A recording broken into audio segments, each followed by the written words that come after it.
Good evening, and welcome to another episode of The Fire Caves, a Star Trek Deep Space Nine podcast. I'm one of your hosts, Perry. And I'm your host, David. Tonight we're talking about Season 5, Episode 15, By Inferno's Light.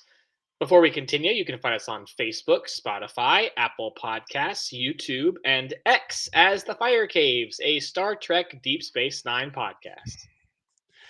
Absolutely, and as I say every single week, and probably will say every single week until we're done, you should find us and follow us because we are a good time. And like I said, we're probably the best, totally dedicated to Deep Space Nine podcast that you're going to find out there. Um, we're the only ones I think that would do like the deep dive on the show itself. There are several others. They talk about a lot of other aspects of the show, behind the scenes stuff, actors' perspectives, whatever. We're just really focused on like the storyline and as it pertains to the greater world building of Star Trek, of course.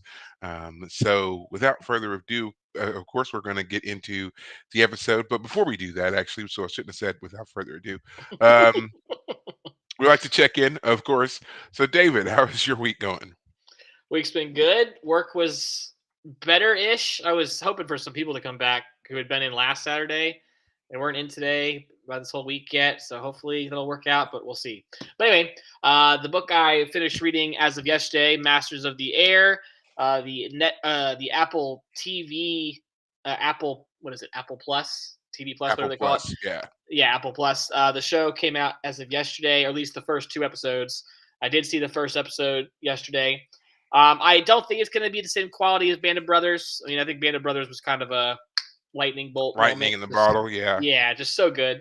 Uh, the problem is that this book right here is focusing on a much wider area of to talk about than Band of Brothers. Band of Brothers is about Easy Company, and that's about them and their experiences over the course of about a year with their training uh, also rolled in. So it's a great book. I enjoyed it. The second half I got more into than the first half because it was just kind of hard to kind of get into it. But by the time the second half was going, it was clear what the was being talked about, um, especially the bombing. I mean, there was like the bombing of Dresden. I'm sure you've heard of the bombing of Dresden. It's the British in particular had a view of bombing where it was like, we're going to go total war and we're going to hit civilians and we're not going to make a big fuss about it. You know, we're going to bomb and we're going to firebomb the German cities, you know, because they'd been hit by the Blitz of London.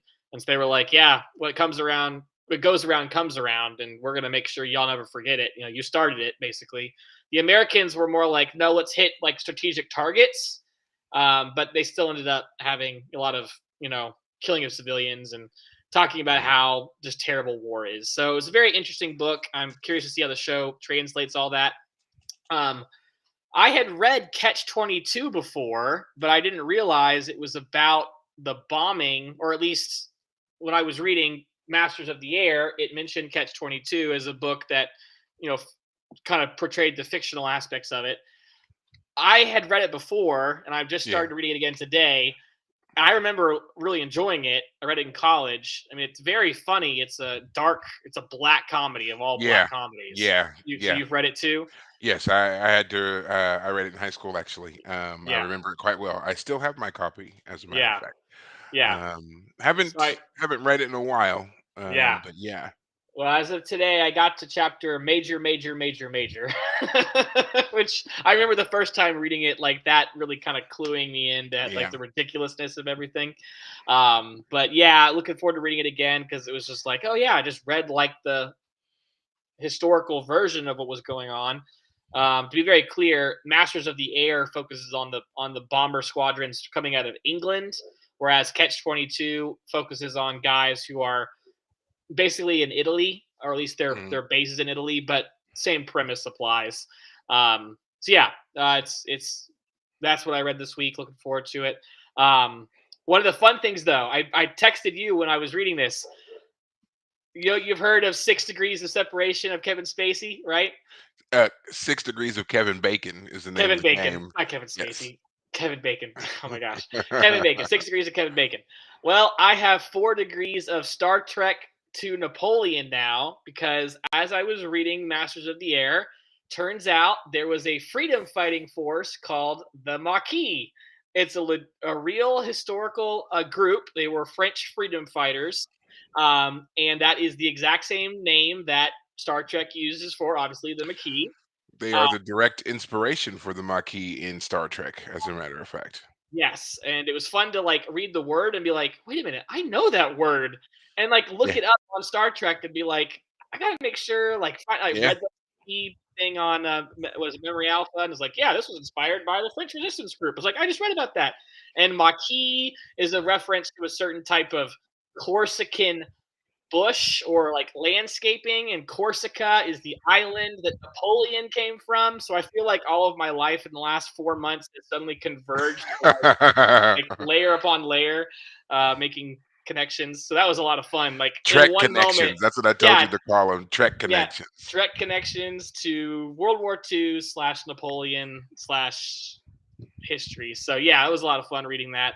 Um, but yeah. So the book I'll be reading obviously is Catch 22, but then after that I'll read Slaughterhouse Five, which I have not read before, which is inspired by Kurt Vonnegut, who wrote Slaughterhouse Five, was there for the bombing of Dresden. So I want to read that one after I read this one. It's a much shorter book, just again because I'm just reading about it right now and see how that one kind of ties in. As it's considered a classic. I've never read it before, so those are the books I'll be reading for the next little bit, and then yeah, I don't know, maybe so we have talked about doing the Count of Monte Cristo. I don't know if Yes. you are still down for that. I'm still down. I'm still down to Yeah, do that. We've got a couple of things to knock out though before we can start that. fair enough. Obviously, we have to get through our next After Dark for Nemesis games, and Yes, then once I think that once that's done, I'll be like, let's go ahead and ready to take a go. break, and then we can do Count of um, Monte Cristo or something. yeah, Yeah, yeah, gotcha, that'll be fine. gotcha. For those of you who are interested, because I found this out recently because I was I've been trying to get my family members into the Expanse series. So like I got my brother-in-law to at least begin listening to them. He's got the audiobook. And so it got me curious as to like other ways to access the books. And Spotify right now has the first 6 books on audio for you to listen to. So if you're interested at all, you can listen to them right now. I don't believe it costs anything. I looked it up and I was able to access them right away. Now I don't know if there's another additional cost if you because I have a premium subscription because my family uses my Spotify, and my like my daughter and stuff like that. So we have the premium subscription, and it was just there, and we accessed it, and no problem. I don't know if that's going to be the same if you just have the regular plan or not, but if you're interested at all, they have the first 6 books there, and from what I could tell, they're going to do the other ones as well. So Hmm. if you're a person who reading, you just feel like you don't have time to just sit and read, but you've got like long car rides, long commutes, anything like that, and you want to get caught up or follow along with us or anything like that, check out Spotify. They've got the books available. I'm sure they probably have them also on, Apple and Amazon and all the other ones. Anywhere that you do podcasts, they probably have a version that's available for you if it's already on Spotify that I can Hmm. tell. But yeah, that might be something that might be accessible to some people. And I know that I was like I went back and I was reading through parts of Nemesis games again, and like just to follow along with the book to see if it was right, and it is right, but I did find one problem. The guy pronounces Avasarala's name differently. I'm not going to say it's Mm, wrong. I'm just going to mm, say it's differently. And it's because, of course, we watched the show before we ever read the books or had anything else. So we heard the way it was pronounced on the show. And so it could just be that I have accepted that's the way that's supposed to be said. Maybe there's another legitimate way that or not legitimate, but I guess a different way it could be pronounced in a different language, idiom, or whatever. mhm. But all that to say, while I accept that it's different, I don't like it. So, Yeah, um, so just be aware of that because that was kind of jarring. But other than that, it was it's just spot on. The guy's just he's reading it. So there you yeah. go. So there's an option for you. Right. As for me this week, I've been talking about it forever, finishing up this move. I did that. I know that I've been saying I've been moving all the stuff out and whatever else, but today was not moving day. Today was turning keys day. So I'm officially done with all of it, absolutely all of it. No going back. I'm so relieved. I can now focus on changing and decorating and renovating and all that stuff that's to come. Of course, the weather here sucks. It's cold, it's rainy, it's foggy, and it just makes it very hard to be outside and do anything, So, um, but we'll get there. I've got to, remember to be patient. Again, we just did this. I mean, at the beginning of the month, we haven't even gotten to the full end of the month yet, and so I'm just very eager to be like in my space. That's all. Right. Um, my brief update: work is going well. Kid is doing well. We just went to what they call Dudes Night at her school, so it was just a thing for all the fathers to come and meet Oh, teachers and strange name, but s- okay. yeah, it Why not was it just was Dad's night? right. I don't know. I don't know why they called it that, but that's what they called it. And so we went, and it's a time to meet teachers, and you played some games, and they had different areas of the school set up for stuff. Like they had an archery section, basketball. They had one of those giant game truck trailer things set up for the kids, and then there were various other stations where you could do puzzles, build Legos, and then they served, drinks and pizza. Standard, Right. kid fare. Right. And yeah, that was interesting. Just um just a lot of people and a lot of little kids, and my daughter and I were. It was a nice way to realize how similar we are to each other, because like I was looking at things and I'd be standing back and like I'm not. I'd be like sitting in my head like I'm not touching that at all. Those kids, germs, not doing it. And then I'd get this little tug on my my shirt or whatever, and be like, "What's up?" And she'd be like, "It's dirty. I don't want to. I don't want to touch. I don't want to go over there." I was like, "Yes, yes." I'm so glad that you're in agreement. Let's Yeah. just go. It's not. They're breathing all over. I was like, I'm so glad you saw that. Yes, you're absolutely right. Let's go. So, but I mean, we enjoyed it. We got to do the archery thing and played basketball a little bit and all that. But yeah, other than that, we are pretty solid here. So, and pretty excited about what's to come in 2024. So, Gotcha. but we're not here to talk about all those things. We are here to talk about Star Trek Deep Space Nine by Inferno's Light, this excellent episode in the fifth season. Really kind of like I said before, when we started in Purgatory Shadow, the coming into the full story of the Dominion and the build of the Dominion and the impact the Dominion is having on things in the Alpha Quadrant here. So this episode is exciting. It is definitely a very uh, complex episode. Lots of things to go over here. Did you want to do the recap tonight, or did you want me to continue? Why don't you finish it up? Yeah, let's do it. Of course, I'd love to. I can do it if you want. It's, I mean, I don't mind either way. Go for it. Go for Okay. it. So this is a follow up, obviously, to In Purgatory Shadow, and as you'll notice, Deep Space Nine likes to do those where they don't necessarily do like a part one, part two. They don't call them that. They are those things, but they don't necessarily call them that. Right.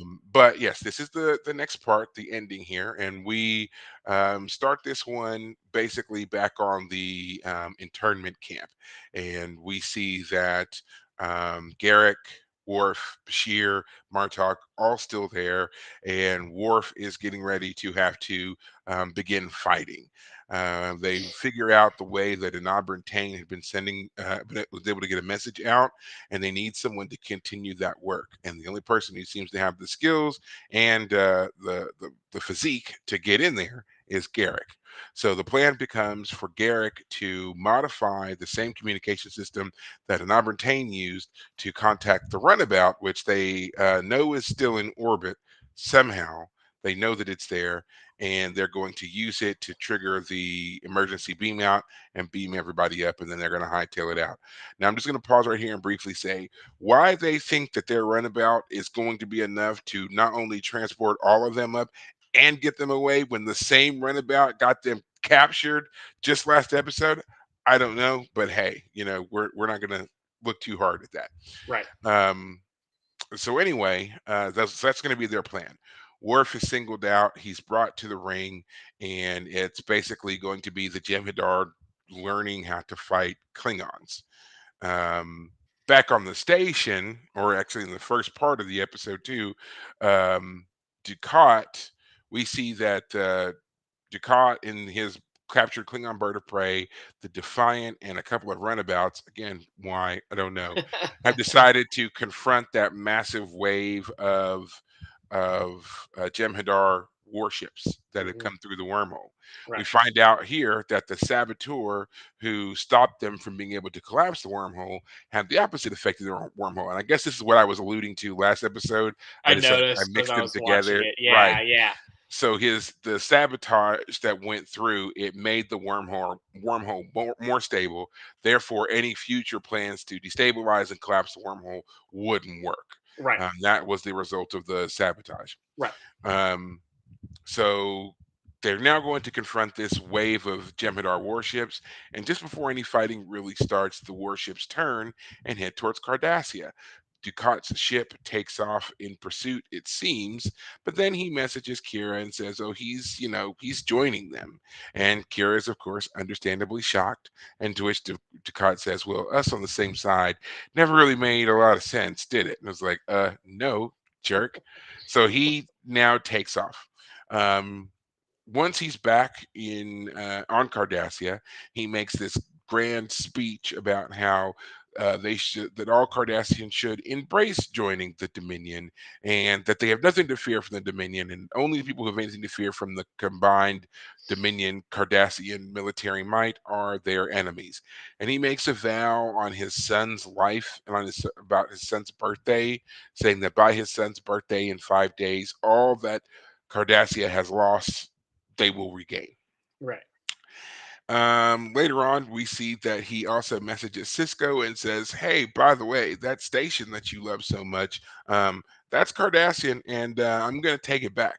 And Right. Cisco's like, "Yeah, okay, whatever. Shut up." I'm just paraphrasing, Yeah. but that's pretty much it. So now they are all kind of preparing for the imminent threat that now the combined might of the Cardassians and the Dominion may pose. They start doing more blood screenings, they start doing random phaser sweeps, and they increase security on the station because they know now that they suspect that there is a changeling on the station. Little do they know that changeling is Dr. Bashir, who's running around here just doing all kinds of crazy stuff and also being very oddly like chill, which I guess should have been the main vibe everybody was picking up on as to why it was him who was the changeling, because he's Right. like being intentionally nonchalant and Right. conversational. Like Yeah. even O'Brien remarks at one time, because he tells O'Brien he's ordered some darts and they'll be in next week. And O'Brien's like, we're What are about you to talking about? face galactic war and you're talking about darts. So just little things like that. Meanwhile, we still have Worf and Martok fighting on the internment camp, and Worf is doing it, man. He's battling it out. We hear at one point that he has taken on 5 separate opponents, and he's won every time. Now he's steadily getting beat up. Don't get me wrong. Right. They've broken his ribs. He's all bloodied and bruised. He's messed up, but he's still making it. And all while this is going on, whenever Worf is out there fighting and so forth, Garrick is deep inside the wall, trying to fix the communications relay to beam them up. Turns out Garrick also suffers from acute claustrophobia, and this is really wreaking havoc with him being in this very confined tight space with failing light and electric shocks and so forth. Right. He starts to have panic attacks. They try to get him to take a few breaks. He does, but it just becomes increasingly worse for him to deal with. Fun fact: the actor who plays Garrick, Mr. Andrew Robinson, actually also suffers from claustrophobia and had a heck of a time filming those scenes. Oh So boy. yeah. So if you thought, man, he's really doing a great job, he really was, because apparently that whole set they built up was quite claustrophobic, and he had some difficulties doing it. So, Lovely. Okay. um, so yeah, so while they're still trying to affect their escape, and Worf is still fighting and so forth, the station is rallying and trying to get ready for the incoming threat. There's a Federation task force that's on its way, but they're like 4 light years out at one point. Then all of a sudden, the Klingon ships decloak, and Chancellor Gowron is there with several Klingon ships. They were probably the ones that were in Cardassian space and had been fighting for a while and had to pull back. Right. And so they've come to kind of regroup on Deep Space Nine. At first, he says that they're just going to pull all the way back and fortify the Klingon borders and eventually just fight to the death. To which Cisco is like, "Well, why don't we join back up and make a stand here at Deep Space Nine instead of letting them push all the way into the heart of Klingon territory?" At first, Gowron's a little hesitant, but Cisco, of course, being Cisco, brings him around, and they reestablish the Khitomer Accords, which we know at the beginning of season 4, that the Khitomer Accords were disbanded or were Right. suspended by Gowron. So Right. we've gone almost a full year now without the Khitomer Accords, and now they're back in place. Yeah, because Worf joined at season 4, Season and that four, was yes, yeah, yeah, yes. So it's been about a year. So now they've reestablished the Khitomer Accords, and they're going to have their combined strength. The Federation fleet shows up. Now we have the Klingon fleet, and then last but not least, a surprise group, the Romulans show up with a task force to join in the battle. So, in classic Romulan style, they were probably monitoring everybody's communications. They probably knew all yeah, this was going on, and they were just waiting for something to kick off and then to yeah. pop up and be a part of it. Last to So, show up, first to leave, but hey, they're oh here. yeah, oh yeah, absolutely, absolutely. But I mean, you got to appreciate the strength and numbers of the Alpha Quadrant. So now you've got the Yeah, three major powers of the Alpha Quadrant: the Federation, the Romulans, and the Klingons have now all joined into this task force to defeat the Dominion. right, So the battle's getting ready to start. They keep getting on these scans, and the scans are saying that the enemy is all around them, but no one can see them. No, there's no right. way to get a phaser lock or anything. And even on the Defiant, Akira is talking about how confused they are, and they're all trying to figure it out. And just at that moment, on the internment camp base, Worf, who's been fighting the leader of the Jem'Hadar. Jem'Hadar, Yeah, he's getting beat up. He's not winning this one. He probably would. I maintain that he would have won it had he not fought seven yeah, other battles before. yeah, yeah. You The know, Jem'Hadar man, we can talk about that, yeah. but yeah, Yeah, but anyway, he's getting beat up. He's refusing to yield. He's refusing to give in. The Jem'Hadar recognizes the warrior spirit of Worf, decides not to kill him, and yields instead. The Vorta, that's ultimately in charge, says to kill them both. But in that same instant, Garrick finally comes through. They're all able to beam up to the runabout and go Splitsville back to the station. right, They send a message off to the station from Dr. Bashir, which the station receives in that moment when they were reaching the crescendo of the potential battle. right, Cisco realizes that if they're getting a message from Bashir and their Bashir is no longer on the station, that the Bashir they've been dealing with must have been the changeling. They right, figure out where his last known location was, where he is. They send the Defiant after him. The Defiant tries to shoot him down, but of course, he's been tinkering with the shields. So right. that those so what Defiant ship is this? shields hold the Yes, Lakota or something. whichever one. The runabout shields hold, doesn't blow up on the first shot, so they warp in. use the tractor, pull it away from the Bajoran sun, where the bomb that was on the shuttle explodes, killing the changeling, blowing up the runabout, but otherwise crisis averted. Turns out that all of this was an elaborate smoke and mirror subterfuge put together by the changelings. They wanted to draw the major Federation and Klingon task force together all in one area so that when the detonation of the bomb inside the Bajoran sun went off, it would have wiped out the Bajorans, the all the various alien races in their task force, and Right. completely decimated anybody's ability to put up any kind of real resistance to the Dominion. Right. But thanks to our intrepid officers here, it failed. Right. Um, we get one more call from Ducat to Cisco, kind of, grandstanding even in their weird defeat. I Yeah. don't know, it's kind of odd, but he's just Failure like, is more appropriate, I guess, not yeah, defeat per se, but yeah. yeah, and he's just like, "Oh, good on you for snuffing out our plan, but it's not over, and we'll be back." And that's it. That's essentially the episode. Right. Obviously, that's a very condensed, summarized version. If you want to see the full episode and know all the details, you should go watch this episode. You should go watch both of them, In Purgatory Shadow by Inferno's Light. You should watch both of these. They're great episodes, and they're great episodes to watch back to back. We've split it up because obviously we're doing a weekly broadcast, but um, you should go and watch them. You Right. definitely enjoy them, and especially the fight scenes. It's a great episode. Yeah. Um, and we're gonna get into the details here. So um, there you go. So Sure. David, as always, Mr. First Time Viewer, what did you think of this episode? It is good. I will start by saying I felt it was a little anticlimactic because I felt like we were about to have a big battle. The fleet was coming in from the end of the last episode through the wormhole, and then they zoom away. And by the end, we have our giant Federation, Klingon, Romulan fleet buildup, and that also doesn't amount to anything. Now, of course, it turns out that that's because the Dominion has a plan, which is great Yeah, and interesting, but I didn't have quite the action-filled episode that I had anticipated. So, okay, all right, is what it is. I would also say that the twist in the previous episode that Dr. Bashir had been a changeling the whole time, at least for the last several, well, when O'Brien and Bashir are talking in the episode, it's been a month. So, however long that is in the show.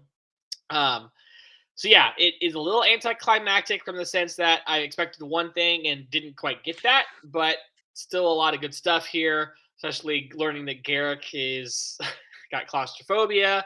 Worf really proves himself as a warrior. Cisco is still commander, does a great job. Or I mean, captain, but I mean, he's effectively the admiral of this whole fleet at this point. Like the man yeah. needs to be promoted to admiral by now. Oh yeah, I mean, yeah, it's Why like the task force is coming to the station, and he is definitely going to be the man in charge. coordinating? Yeah, Yeah, exactly. Um, I just feel like, and that's what a vice admiral is. Vice admirals are supposed to be the ones who are like on certain points. Like there's the there's the I don't know terminology properly, but my understanding is vice admiral are supposed to be the guys who like hang back and support the front line. But that means if you're on the front line, then you're the guy. So anyway, who cares? But yeah, yeah, I guess we'll have a lot to talk about. But that was my first reaction. Was like, oh, I expected an action packed episode, but didn't get that quite. And so yeah, we got something a little bit different. so I'm going to ask you, since you did say this was a bit more of an anticlimactic episode for you, what would you say would be um, like your most disappointing moment then for this episode? Well, that's a great question. What was I expecting versus what I got? So if I was expecting a big old gunfight, I have to say that having watched this long enough, if we had started off with a big gunfight at the beginning, that would have meant the whole episode would have just been, you know, like what would happen after that? The first 5 minutes, what would happen after that? So they had to find a way to fill in the space, fill in the story, and so they do that. There was story in this episode because we didn't have the big fight. Um, we didn't have one at the end either, but again, they did. they did more with the idea that there's a changeling on the station. He was Yeah. about to do something drastic. I mean, the guy was going to his death to blow up a sun. The guy didn't seem to have an exit strategy. I mean, maybe we didn't see his plan for work out to its final conclusion, but it's funny too that he still stays as Dr. Bashir when he's on the runabout. Like he's not. Doesn't revert back into changeling shape Yeah, I or mean, he or doesn't the have changeling to. familiar. Yeah, He certainly doesn't have to, but yeah, you're right. It is weird that once he's incapacitated the crew of the runabout, he still looks like Bashir. It's like, right. who are you wearing the mask for now Yeah, at this point? I exactly. mean, you have completed your task. You've taken over the runabout. You're leaving the station. Why do you still look like Dr. Bashir? Now, of Right. course, the easy answer is that the makeup and costuming for a person as a changeling was an expense they didn't necessarily need by Fair enough. having Sadiq play the part twice, you know? I would be Um, curious to see what Sadiq looks like when he's got that type of makeup on versus just being his regular that would have self. been an But interesting way to play it, is yeah, make him into a changeling. That would have been an yeah, interesting way to play it. yeah. We got Um, Odo. What do the rest of yeah. them look like? What is yeah? So Hmm. I mean, the funniest part though with the whole the changeling being Bashir was they should have learned. Remember, don't they remember what happened at the end of season 3 when that changeling was impersonating the ambassador on the Defiant, and then he turned into Bashir for a time and faked the blood tests? Like but Dr. Bashir Bashir at the seems to be a favorite to become a yes. changeling. Well, I basically it was like that was the whole time back at the end of season 3. That was basically foreshadowing that yeah, the best person for the changelings to turn into is Dr. Bashir. He can fake all of the tests that need to be done. So when Hmm. he's the one who's like, we need to go test for changelings. I mean, he wasn't like doing his fist, but he was certainly being like, oh He was yeah, it has to be a he was the one who changeling. suggested it. Yeah, he was Yeah, the first one who brought that like up. He said, "Sounds like exactly. another round of blood screenings is in order," and they were like, "What?" And he's Yeah. like, "Well, yeah, why not?" You know, and it's just Yeah, like, yeah. I which should have tipped him off a bit, being like, right. "What do you mean Which it hasn't? clearly shows he's It also wasn't." figured out, like, the changelings have clearly figured out a way to beat the blood screenings, which Yes, we've never really seen what that is, because, I mean, there was a suggestion that they must be, draining their victim dry, but he can't have been, because we know that Bashir is alive and he's also very far away. He right, doesn't even have, like, Bashir in, like, a stasis field or something where you can go and get a blood sample or something, so they've right, clearly figured out another way to do this, and we right, never know what that is. So right. I thought that was weird that we don't. I Yeah, mean, like, this is a great opportunity for them to have highlighted how that was done, and we didn't right. get that. Yeah, yeah. One thing they haven't done much. I mean, we had that episode where they went back to Earth to help with plans on Earth against changelings, but we haven't seen them do much on the station since. I mean, we know that they are doing blood tests and sure, or doing phaser sweeps, but we never actually seen that effect on the station. Yeah. Like we never had an episode, for example, where all of the people on the station get kind of rowdy and pissed off about having to do blood tests all the time. That would have been an interesting episode. That's a great kind of episode for yeah. What do you have when you have a population who's under threat and having to go through some sort of test to prove themselves? They're under constant worry about being found as an imposter, etc. So Um, So what's interesting that you brought that up, because I know that you have not watched this show, but I have, and it was the show I'm talking about is Babylon 5. And one of the things that I noticed when you do, because people love to compare these two shows, and there are a lot of similarities, don't get me wrong, but one of the things that Star Trek does, when as it's reaching or far not reaching, but following along in its story narrative here with this Dominion War arc and everything like that, it very much leans hard into the more militaristic aspect of the war and fighting the battle and stuff. They do little bits to talk about, like, civilians at a certain level, but for the most part, we stick with our officers, right, and the civilian stuff we get is more the officers when they have personal time or downtime. They're still officers, they're still trained, they still have this kind of militaristic background, but that's about as close as we get unless we're dealing with, like, Jake or something. right, Whereas on Babylon 5, they definitely leaned harder into the political details, the minutia of things. And so I can remember episodes where, again, when they had their own, war story arc, people were upset about they were having curfews imposed and lockdowns, and travel to and from certain areas became restricted or impossible as Right. the enemy ramped up their attacks and stuff, and they were having to deal with the fallout of that, and people being yeah, very upset and very scared and confused by it, and having to not just be military personnel, but they also had to be leaders in this community that lived on their station. So I think it's interesting that had you watched that show, you probably would have picked up on that as well. But like, that is one of those things that I always highlight as a major difference of the shows, because Hmm. everybody wants to talk about how much stuff was stolen from one or the other and who did whatever. But despite their similarities, they are very different in what they present, Sure. and I think that both shows could have benefited from having certain aspects of either one in them. Like Babylon 5 would have done better if it had had a bit more of a militaristic bent than kind of going on this weird religious tangent that they do at one point. And then Deep Space Nine could have benefited from having more of the civilian impact. Like, let us see more of the political fallout from Kai Wen not being both the Kai and the Prime Minister. Finding out more about Prime Minister or First Minister Shakar's uh, first term in office Right. and why he's not around, and what happened to him after him and Kira supposedly broke up, and stuff like that would have made the show.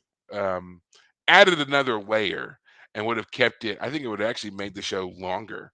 We probably would have gotten a season 8 or 9 out of it, Oh. because we would have had more things to go over, than what we get towards the end, which you'll see when we get there. For sure. For sure. So now I've asked you, what do you feel like was your most anticlimactic or moment here? What do you feel like was the best moment of the episode? What is something that stands out and you're just like, yeah, that was great. That was done well. I guess I'll say the Worf storyline is really kind of the peak then, because Yes. yeah, because Worf, as we've both talked about before, Worf has at times been the punching bag. He's the guy who's Hmm. tough, and he, therefore, to show how tough the villains are, the aliens are, he gets put in his He place. gets beat up all the time. Yeah. Yes. And the one we've always talked about is Counselor Troy, like throwing him against the wall at one point when she's being embodied by some ghost aliens. So, Worst thing like, ever. She pinches his wrist and then throws him, and he's all yeah. and falls back. It's Yeah. so Or awful. Michael Dorn having to play that. Yeah. Having to pretend that this little woman hurt him. I mean, I mean, You couldn't kill a uh, fly if you right. tried. Here you go. Yeah. Worst thing Anyways, ever. I really feel like Worf in this episode like really comes into his own. Like the fact that he single-handedly stands up through at least seven, maybe 7. 8 rounds of 7 rounds that he wins, and then his 8th round is with is the leader. Ikatika is his and name. the guy. It's interesting because the Jim Hadar guy says, "I yield only because I'd had to kill this Klingon." Yeah. Like He says, it's I can only kill him. I cannot defeat him. And right. that no longer holds my interest. Yeah, which is interesting, kind of like halfway point. And then the The Vorok, Vorda. The Vorda, that's it. Vorda. The Vorda Yeah. guy's like killed them both, Kill and that's them both. exactly when Yeah. Worf gets beamed away, and so the Jem'Hadar guy gets blasted. And I'm like, dude, you're stupid. Like I get that this whole like, oh, I surrender, I quit because I can't, I defeated him, but I can't kill him. Thing is kind of weird, but obviously he's quite the leader of these guys. I mean, I guess the whole point of S- the Jem'Hadar is that they're easily replaceable. But So you want to hear my theory on this? go ahead, go ahead. All right. I've read nothing. I just made this up in watching these episodes and whatever else.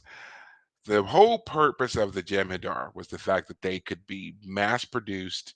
They really were treated as commodities, the way we treat like cell phones, right?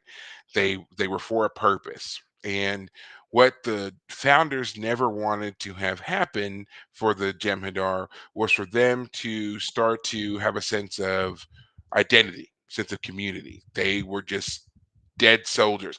That's why a lot of their rituals and litanies are all about how they're already dead. They don't have any value. Right. You are just here to be kind of our muscle, our cannon fodder.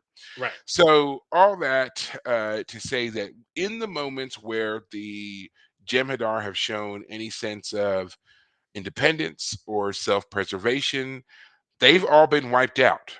Right. Think about it. When we saw that episode back when the Jem'Hadar attacked the station, and Cisco and Worf and the Dax and all them had to partner up on the Defiant with the Jem'Hadar to go track them down because they had that Iconian gateway.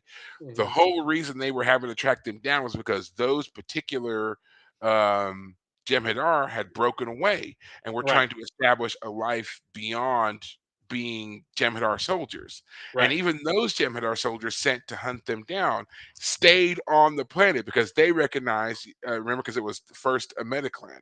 He Right. recognized that even he was different and that they were not going to be accepted. So they were going to stay on this planet and hunt each other until they die. Right. when when Bashir and O'Brien crash landed on that planet, and that one Jem'Hadar was trying to get them to figure out why he was able to survive without Without that the catch light. yourself right going into Mhm. him, and he wanted him to replicate that for all the other Jem'Hadar. He was doing it because he wanted his people to have a place where they weren't dependent on the founders, and Right. that was the whole goal. And of course, it didn't work, and they all ended up fighting each other until they died. Right. And so we get to this episode here, and we have Ikatika trying to train these other soldiers, but Worf presents a very unique challenge in the sense that Worf is driven by his sense of duty and honor, and Yes. he's not a mindless killing machine.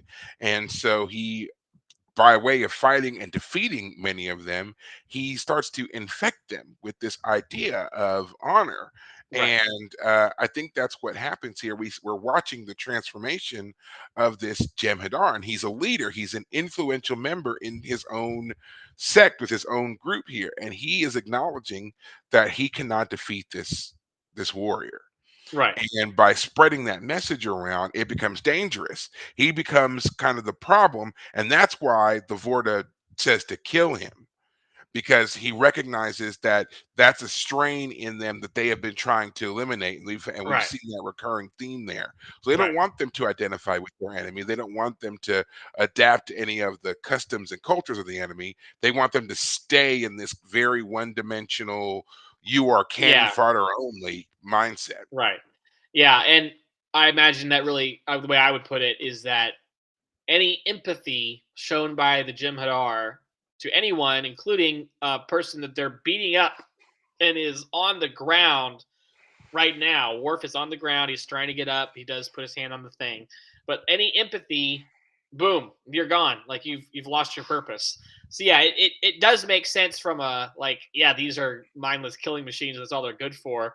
It's just interesting. It's like if I was told by a superior officer to just kill one of my like a commanding officer, and then I have like the guy who's like above that, and this guy says kill this guy because he's getting out of line.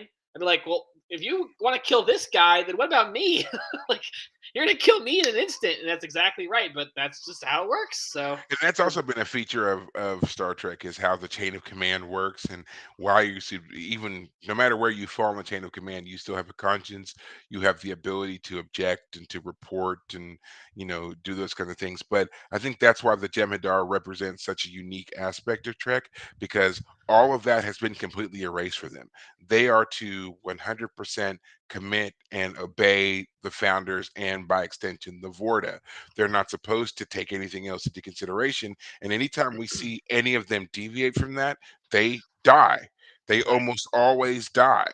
right, And I think that's what we're seeing here, is that in action like that. That's why the Vorta, unfortunately, he had no issue with ordering the others to kill their leader, and they did it. They did it without hesitation, hmm, because they don't have a sense of culture. They don't have an identity. They weren't raised understanding that it's okay to question some things or not. They were bred. They some of them are only weeks old because they're fast, Yeah. fast grown or whatever it is. So Like we for saw them, in season 3, I think it was, with that one Jim yes, Hadard that they had on the the station for a baby, time. yeah, who was turned into quite the An handful for adult. Odo. Yeah. Yeah. Very quick. Yeah. Yeah. Yeah. Keep going. But yeah, I mean, I think that's what we're seeing here is what happens when you can totally strip away that sense of culture and identity and just turn people into killers, you know. And so we see what happens when they come into contact with a very strong cultural presence, which is what Worf symbolizes, and then also what happens when you have that absolute authority right there, given order. So we got to Yeah. see both. Yeah. I really did like that scene, and I also, I'm going to keep talking about Worf because I feel like the worst thing that ever happened to Worf was Alexander. Before that, he was amazing. He was a great character, and I feel like saddling him with this kid that is just the worst. I mean, it's one of the main things that really holds Worf back from being a truly, uniquely great character. Alexander doesn't add a dimension to Worf; he subtracts from what Worf already is. And so, when we remove the Alexander element from it, you have a truly phenomenal character. He's honor driven. He is loyal. He is dutiful.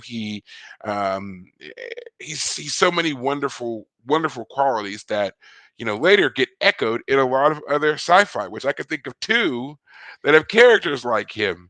And we'll Say him. touch Go on and some. say him. Well, of course, they're Battlestar Galactica, and Okay. of course Stargate. Stargate does it twice, as a matter of fact, with Stargate SG-1 and Stargate Atlantis.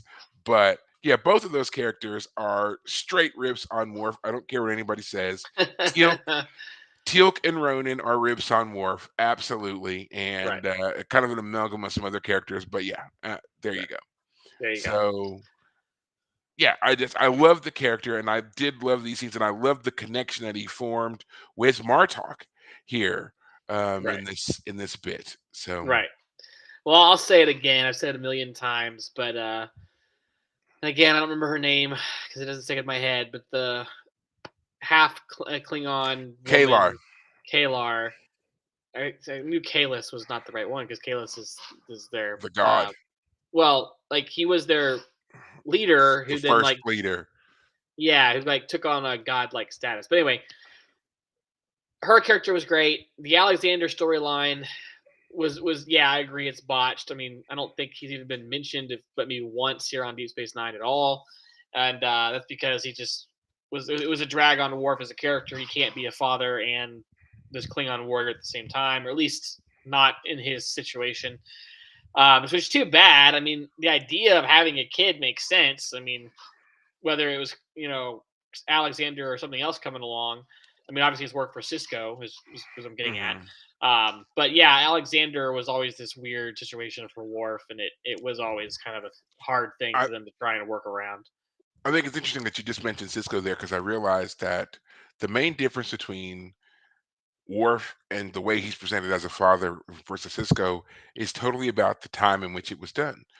Mm, Worf was made a father in this weird, late 80s transitional time period, and having this kind of single father dynamic was unheard of. But then you flash forward about 10 years, and here we are doing it with Cisco, and a lot of things have changed culturally for us. right, I mean, in the United States and the world at large, and how we view those things. And so, yeah, by the mid '90s, this idea of this, single father was still kind of alien, and especially with the whole black father dynamic. But at the same time, we were more accustomed to seeing black fathers on television before Cisco.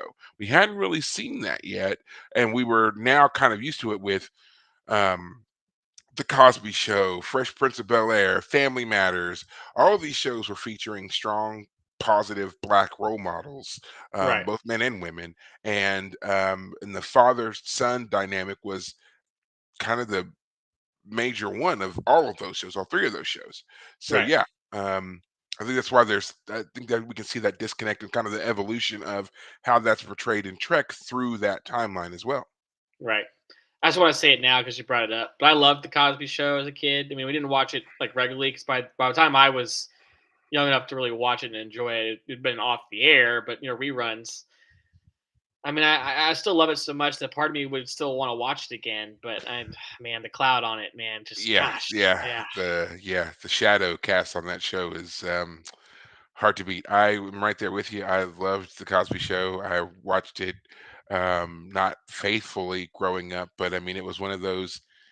Um, we watched it frequently enough. We followed yeah, along with it frequently enough, you know. right, And as I aged, you there were, like you said, there's reruns and things would pop up. And now, thanks to YouTube and various other things, you can catch episodes or little snippets here and there. And there are some really great moments on that show that are just timeless television. And yeah, it does suck what, Bill Cosby did and was doing and all that kind of stuff. But man, if you can just separate that out from the yeah. show and just watch it, Tell us how 'cause you can do it if you can do it, because man, that's the well, I problem. so what I have done, to go back and watch some of it is I focus on other characters. That helps a lot because I mean, yes, Bill Cosby's Heathcliff Huxtable is a major part of the show, but there were a lot of stuff, a lot of episodes that he's not the main focal point of, Yeah, for and sure. those you can still go back and enjoy. And even when he is in those episodes, it's so tangential to whatever else is going on that it's still easy to kind of like not pay too much attention if you find him problematic or bothersome or whatever. Some people don't. Some people are like, no, I'm gonna, wrap this show in a bubble and it's completely contained from whatever Bill Yeah, Cosby was doing. right. If that's how you want to do it, I'm not gonna, argue with people or whatever it is. But that's how I got to watching certain things like Felicia Rashad, who plays Claire, of course. She does a Hmm. fantastic job. There are Yes. some great episodes with her, Hmm. especially when she kind of comes down on the kids for like their extreme things that they do. It's great stuff. The family moments with like the grandparents and the various musical guests that come through the show are also great things to watch. Still, so Yeah, that's how I do it. yeah, yeah. Yep. I haven't. Obviously, it's not on TV anywhere, so you No, you no, have to. it's not. I don't even know where anyone can watch it at all, and then just have it copy of it yourself. But Yeah. yeah. Anyway, you brought it up, so I Well, wanted to say yeah. I miss it. So since we're talking about villainous people, this would be a great time to Golden talk Cut. about Let's our do it. favorite, Goldie Cott. Yeah, yeah, This slimy, snaky son of a whew, man. yeah, So much we could say about the awfulness of Goldie Cott. yeah. Um, Really puts a pin in that whole like you need to come with me to his daughter in the last episode, yeah, yeah, and right. he's Last episode, he was like, "I know things are going to be changing. You have to just trust me." Oh, yeah. why is Not only are that, they Dad? changing, but I'm about to be leader of the Cardassians here in 5 minutes. So Are they changing because you're a traitor? Oh, okay. Okay. That makes sense. yeah. And then in this episode, he says that he no longer considers her his daughter. Like he's disowning her, which is crazy because it was just last season that he was betraying almost everything he like, Right. He like his was family and his reputation to go That's save right. her. He was made an Um, outcast because he went to go and save Zia, or no, that he did save her because his original mission was to go and kill her. But that's by true. choosing to save her, by choosing to keep her alive, that's what made him the outcast. And Right. so after all that, he's just like, as far as I'm concerned, I have no daughter. Yeah. Hmm. I feel like Gul Dukat is a pretty good example of a character who will flip flop on any issue as long as it is in his interest. So I don't think he is gonna disown her until the moment where he decides not to. So, Right. She's disowned until it's convenient for her to not be disowned. or he just or this whole situation turns on its head. Now he needs her again, and he needs to Yeah. make good. Yeah, as soon as he needs to suck up to Kira and I be like, never "How's my daughter doing?" He'll be he'll be that jerk. He'll say, make a statement like, "I never disowned you in my heart. Yes, You were yeah. always still here." Yeah, that'll be him. That is him. Yeah, you got it down perfectly. But Kira says the next time she sees him, she's gonna kill him, and no one bats an eye when she says No one it. said nope, not at all. Cisco, it's like, Cisco, your first officer just said she was gonna murder someone. what are you I gonna mean, what are she's you gonna have gonna to get do, in line man? after me. Right, right. Uh, she's not gonna especially murder. because, especially because Gold Dukat opens that conversation he has after he's now taking control of Cardassian. He's like, "I know you saved my life a time or two, but I want to let you He's like, know." don't remind me. Yeah, that's exactly what he says. Yeah, don't remind me. And he's like, "Yep, I'm coming for the station. You can either get out now, or I'm taking it by force." And it turns out the actual plan is to just let him burn in a giant ball of fire known as the sun. So okay, We don't um, really want it. We just don't want you to have it. yeah, exactly. So yeah, and I Oh, love his speech where he's all, uh, this is great for Cardassia. We're going to be equals with the Dominion, and then at the same time, he's like talking about how we're going to reclaim all the things that we lost. I mean, if any leader came to me and said, "We've lost all this stuff and we're put down, and my new buddies are going to bring me all my stuff back, bring us all our stuff back," I'd be like, "They're not equals. They're the ones who are doing all the hard work. They're the ones who are going to make, like, we're now their bad word, we're now their what's." So we're their foot soldiers. yeah, We're well, their yeah, we're their this next row of cannon fodder. I We're feel like Cole Ducat wouldn't last long, especially now that he's proven that his 5-day plan fell apart already. So I feel like Gold Ducat's gonna have to come back to the station pretty quick with his tail between his legs, like now. So the interesting thing about Gul Dukat is he has a unique way of reframing everything to be some kind of win for him, some kind of advantage. He's a great politician. And when it comes to not his political, but his military prowess, it's more he strikes at you because you hurt him, not because it was strategically sound to strike at you. And everything, a lot of what he does is kind of from that standpoint. Now, it's interesting that we watched because initially in the build up between season one to now, a lot of what we were seeing with Ducat kind of made him morally ambiguous at best. We knew that he was at least a past enemy, and we understood there were still some hostilities between Cardassians and Bajorans and so forth. But Right. from what we were seeing, most of the time he was just kind of advocating for his people. However, annoyingly he was doing it, but that's what he was doing. Right. And we even watched when he was trying to save his people from when the Klingons initially attacked. This is season four, when they were the Klingons were doing the blood screenings on everybody and knew about the coup on the Cardassian homeworld, and he was escaping with them on that transport ship. Again, we've seen him with his daughter and the change of heart he had about her and being very protective of her and even overprotective and stuff like that. So again, you're just like, that he's got some bad in him, but it looks like he's been trying to work on some kind of, reform to a certain degree. Hmm. And then for all that to be just jettisoned out the nearest airlock, and him just being like, us on the same side didn't seem right, did Yeah. it? You're like, no, it didn't. You're absolutely right. I've been waiting to hate you for a long time. Thanks for giving me a reason. Yeah. So, but Man, I he can still does such a see him great though. job. I can still see that slimy son of a gun still finding Kira at some point in the future in a corridor somewhere and being like, "Hey, bygones be bygones, eh?" Yeah. Hey, you're not pregnant anymore. So, Ah, gosh. yeah. Ooh-wee. Yeah. So, Gold Dukat is definitely an interesting villain that we've seen. Now, there is some behind the scenes stuff in regards to Gold Dukat.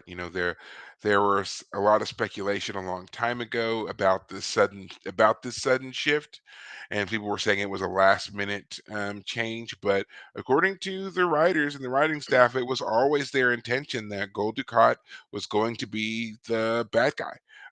There was never they were never really leaning hard into this whole notion of him being a reformed, former Cardassian oppressor or anything right. like that. They definitely wanted him to be this person who was all about power, all about status. very much aware of what he had lost and very ambitious in trying to get it all back. And that's kind of the consistent thing that we've seen with Ducat. He's all about trying to elevate himself a little bit more than the last time that we saw him, a Right. little bit more than what he had beforehand. So Right. they've been consistent on that, even though the way that he's gone about it has been just kind of all over the board. Anything and everything that comes across as an opportunity for him to improve his status in some way, whether that's militarily or personally or incredibly personally, like when he was trying to seduce Kira. Ugh, just whatever. But yeah, it was always something along those lines. Yeah.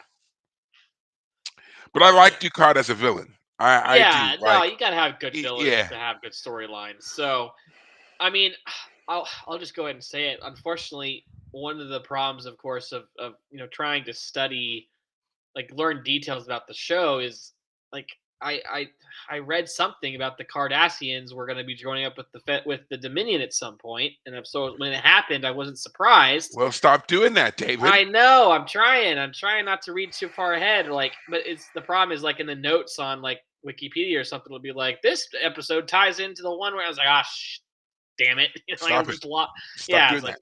I know. You I are know. not allowed to look ahead yet. You're gonna have to just wait and Well, I rely feel like on. at this point, I don't know anything else other than Worf and Dax being a couple and that being what it is. But I don't know anything else. So Okay, well, cut it feel out. like at this point, Cut it out. I truly am ready and free from all other details and plot Okay, lines. So, well, cut um, it out yeah, because next week's episode is another it's a banger. kind of a wacky one. Oh, So we'll okay. see. Speaking of Well, wacky, I love that Quark's one saving one grace to the scene, whole. Yeah, yeah, with his one Dial. scene is y'all. He's like, oh man, the Jem'Hadar and the Changelings don't like food, sleep, or sex. I am screwed. And she's like, well, what about the Vardock or what is it? The The Vorta, the Vorta. There we Vorta. go. And he's like, oh yeah, maybe you're I right. wonder what their favorite food is. Yeah, That's what he says. Quark He says has no allegiance to the anybody. Jem'Hadar do not eat, drink, or have sex. The Changelings also don't eat, drink, or have sex. That's going to be very bleak for my bottom line. And she says, well, for all we know, the Vorta are gluttonous, alcoholic, sex maniacs. That's exactly what she says. That's exactly right. Yeah. And he says, I wonder what their favorite food is. Yeah. He's Classic happy all Ferengi. over again. Yeah. Classic Ferengi. He's, yeah. Uh, yeah. He's got no allegiance to anybody but the dollar. eh, Or the gold pressed latinum, The I gold. should Yeah, say. there you go. Yeah. Well, final thoughts on this episode Oh, here. I was gonna say we should talk about Garrick real quick because Oh, yeah, we Zial. didn't. Yes, Yeah. we need. Okay, so this is not final thoughts. We do need to talk about Garrick and suffering in uh, the wall there. Yes. Yes. So Yeah. I would just lead with, like I said before, the actor Andrew Robinson also suffers from claustrophobia, and also for during this week when they were doing the filming for this episode, apparently he had a really bad flu. So the all of it was coming together here for him to Poor give him guy. some rather excellent scenes. So the sweaty, struggling, all of that stuff, that was real. You can't fake that. That's talent right there. Right. He was doing some things, working that flu for all it was worth. So Yeah. He definitely. It's always funny when characters talk out loud to themselves because obviously when we talk to ourselves, I don't imagine many of us talk out loud all that often. Maybe when you're in private, of course. I'm not in private. I'm sure people. I mean, I certainly say this myself, but I'll like admit it. the I don't out so loud much. monologue Yeah. he Oh gives yeah. No. No. is No. I don't yeah. do that. But I don't know. Do you answer yourself like the Sometimes way I say that is like you have your own internal monologue going on here, right? right. And so then you might ask yourself a question in your brain, but then you respond vocally. Have you ever done that? I'm sure I have. I mean, it sounds like you do it more often than I do it at Oh least. yeah. Yeah. I've done it to the point where I've had, like, my daughter or somebody walking by will be like, "What did you say to me?" Because I'll just like say something like my favorite one that I can think of is fairly recent, where I was trying to come up with a shopping list, and then I was in my head debating something on the shopping list, and so I finally got around to working out what I needed to do, and so I answered out loud, and I was like, I mean, I guess. That's what I just said it out loud. But I'm Right, walking through the house and I have not right, said a word. right. So just out of nowhere, you just hear, I mean, I guess. And it's like, are you talking to me? No. Are you on the phone? No. It's just No. what's going If on I out there? ever if I talk out loud, it's not in private. It's like at work. Like my store is the one that gets the phone call routed to. So I take a lot of calls, at least more than the average store in terms of like fielding calls that come from the website, for example. And man, there are times that I'm like, dang it, another call. I say that out loud before I answer. Get any frustration out Oh, before I yeah. answer the call. Answer. Um, but one of my favorite things to do, of course, is like have an argument in the mirror. Like if I was to talk to this one person, this is what I'd say to them, and the mirror gets my full version of how things Mhm. would go. Um, Yeah, I've lost myself many a times in a mirror conversation. You start one in one room, and then you start walking, and then you end up in the bathroom, and you catch your own eye, and yeah, then you're like, and then I would disagree, and then you're like, oh wait, um, you're crazy. Just leave. Just get out of here. exactly. That's Yeah. exactly But right. but Garrick here in this scene, monologuing, his focal point becomes the light, the wires that are sticking out. He goes off on them for having the nerve to go off on him. Yeah, You know, yeah, that's yeah. There are 5 lights, I believe, in that little string of lights, but, what yeah. lights? What lights? Never Yeah, at mind. one point, the lights go out, and he starts banging on the walls to get him to come back on, and Bashir has to go in there and tell him, "Hey, you're making You're making too noise, you're much drawing noise. attention, what's going on?" And the scene where the Jem'Hadar come in and, they get into a little firefight was interesting because the Breen who was sitting in the back the whole time, like the camera kept panning over to that Breen character, and I Hmm. felt like something was going to happen, and finally something did. Like the Breen steps up, takes a gun, and starts shooting, and then gets phasered out himself all at once. Hmm. But I felt like there was going to be some sort of reveal with the Breen. Oh, you thought they were going to take their helmet off and see what was Yeah, underneath there? and so because Yeah. and part of the reason I thought that, I have to say, is because that Breen helmet looks a lot like Princess Leia's helmet from the Return of the Jedi in the opening Jabba the Hutt palace scene. Okay. Other than it being like a white color versus the like orange from Star Wars, but I was like, man, because I forgot that was a Breen character until the Romulan woman said, never turn your back on a Breen. But that was a Breen. We Yeah. saw the Breen as the enslavers of Xiao way back. Xiao. That's what it was. Yeah. So yeah. So as soon as she said Breen, I was like, oh, I remember who they are. But for a half moment, I was like, we got a Star Wars reference in here. Uh, yeah. The Breen are an interesting race. We know so little about them, Mhm.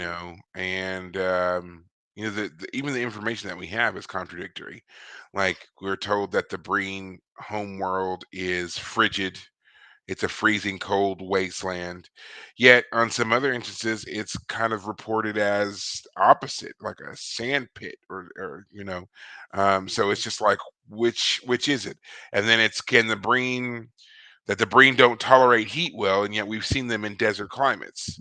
Right. So it's just like, what's the deal here? And Well, then there's as two far to as that I game, know, so right, and as far as I know, we have never seen a Breen without a on helmet. without their stuff Yeah. on Trek. That Yeah. would be an interesting enemy to pop up in some of the newer Treks, and for Mhm. them to do a reveal as to what the Breen look like under there. Because as far as I know, we've never seen it. Yeah. Yeah. Well, now I guess Any other final thoughts? Trying to make sure we covered everything. Yeah, I we really think covered we have. There's only one thing we Dax. need to talk about: What's that? our contest. Ah, yes, yes.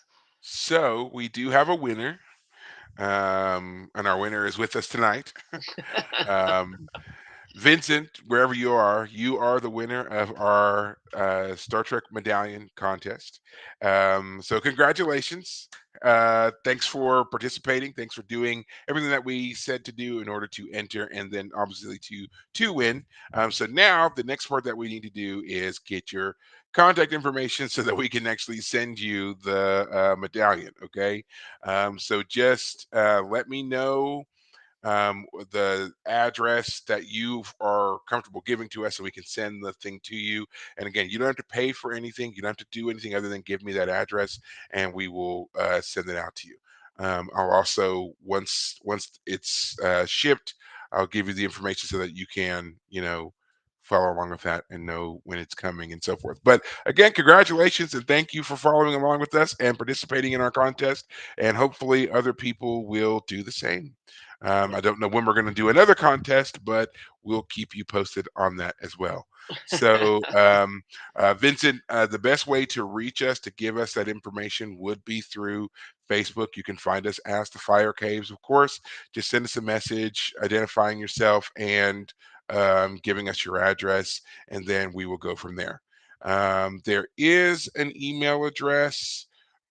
Give me just a brief moment because I wasn't prepared for you to ask me that question. And I will let me pull that up for you real quick. Yeah, and while he's doing that for Vincent, I'll just Yes. mention to everybody that next week we're gonna do our first contact review. So we're gonna take a quick break from Deep Space Nine for a week. I'm gonna be out of town, which is why. So we've already recorded our first contact review. Fun to see the change of scenery and the suits. We've been seeing on Deep Space Nine the change of their suits, but that was kind of premiered in the First Contact film. We get to see Worf join back up with the Enterprise crew with the Defiant briefly. Right now on Deep Space Nine, the events of First Contact have passed where we are as of last week. People will remember that they mentioned that they had a recent Borg encounter. So, in terms of First Contact's placement in the chronology, must have been sometime before last episode, if not just before the last episode. So yeah, it's been fun to keep up with the old Enterprise crew. The new Enterprise E, right? Yes. Perry, the Enterprise E they have. Yes. Uh, Man, the and we say it in the review, but man, the stuff they do to make the Borg more just kind of creepy and to show how awful it is to be assimilated is taken up a notch from what we got on the show, which is fun to see. The light horror elements get a little more play, if you will. Uh, so yeah, and I mean, I haven't seen the Picard TV show that's come out in the last few years. So I'll get to that when I get to that. But I know that some of what happens there, I guess, has to do with the Borg. I mean, again, don't spoil anything for me, I guess. But I'm looking forward to getting back to seeing that at some point. Like, I mean, if we have about 2.5 seasons left of Deep Space Nine, I'll probably go to Voyager and then maybe skip ahead to Picard after watching Voyager or something because I know that Seven of Nine is a main character in the Yeah. Picard show, so would hate for any storyline with that character to be missed because I hadn't watched Voyager yet. Um, so yeah, that'll be next week for everybody. I am. I promise I'm not stalling. We do have an email address. It was used. It's used sparingly, to be completely honest. Um, Interesting enough, like apparently, like whenever we get or we get messages through Facebook, it also populates to our email. So Huh? that's what I'm trying to find right now because I don't want to say it's just thefirecaves.com because I don't think that's 100% correct. But at the same time, I think that that is right. So I'm trying to double check to be sure before I say which one that it is. Right. and then go from there. Right. So I don't know Yeah. why I can't find this thing because I just was checking all of it recently. Right. Um, uh, v- sorry. Fun way to end the episode. There you go. What? Did it end?